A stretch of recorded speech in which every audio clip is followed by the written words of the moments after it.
Bab 1. Bahasa Indonesia kelas 10. Menyingkap laporan observasi dengan reliabel. A. Menemukan penanda teks laporan hasil observasi. Menemukan penanda teks laporan hasil observasi disebut juga identifikasi teks.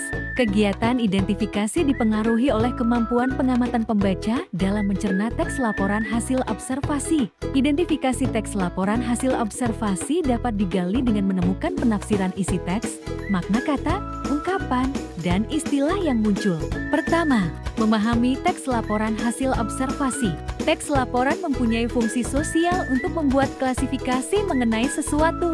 Dengan klasifikasi, hal yang dilaporkan itu dapat digolongkan ke dalam kelas atau subkelas tertentu karena memuat klasifikasi mengenai jenis-jenis sesuatu berdasarkan kriteria tertentu. Jenis teks ini mengklasifikasikan atau menggambarkan bentuk, ciri, atau sifat umum general, seperti benda, hewan, tumbuh-tumbuhan, manusia, atau peristiwa yang terjadi di alam semesta kita. Kedua, mengidentifikasi struktur pembangunan teks laporan hasil observasi. A. Pernyataan umum merupakan pembuka atau pengantar mengenai objek atau hal yang dilaporkan. B. Deskripsi bagian berisi penjelasan atau gambaran tentang objek secara terinci dan detail. C. Deskripsi manfaat merupakan bagian yang berisi manfaat atau kegunaan objek yang diobservasi baik bagi si penulis, pembaca atau umum. Ketiga, cermat mengidentifikasi teks observasi. Teks laporan hasil observasi memiliki penanda atau ciri khas, antara lain sebagai berikut. A. Teks laporan hasil observasi artinya melaporkan secara umum tentang berbagai kejadian, benda, atau objek yang diamati. B. Teks mengandung informasi fakta bersifat objektif. C. Teks laporan hasil observasi dapat diklasifikasikan. D.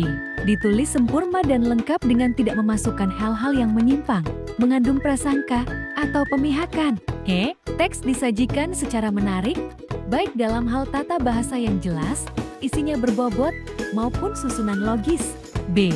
Menganalisis perbedaan teks laporan hasil observasi dan teks lain. Pertama, membandingkan teks lo dengan teks jenis lain. Dalam menyajikan data yang akurat, kamu dapat menggunakan sumber lain sebagai pembanding terhadap hasil observasi di lapangan. Dan kali ini akan menggunakan teks berjenis eksplanasi sebagai bahan keakurasian informasi pada teks laporan hasil observasi. Kedua, ciri kebahasaan lo dan teks eksplanasi. Lo maupun teks eksplanasi di dalamnya memuat beberapa istilah ilmiah dan kata khusus. Ragam bahasa yang digunakan kedua teks di atas adalah ragam atau formal. C.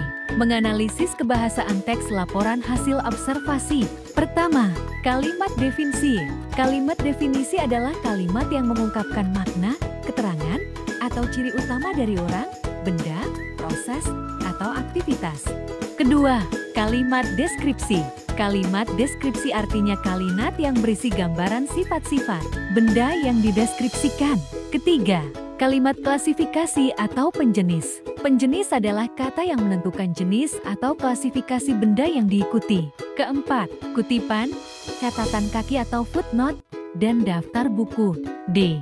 Kreatif mengonstruksi teks laporan hasil observasi. Ada beberapa langkah yang harus diperhatikan untuk menyusun teks laporan hasil observasi. Langkah-langkah tersebut sebagai berikut. Pertama, disusun secara runtut atau urut sesuai struktur pembangunannya.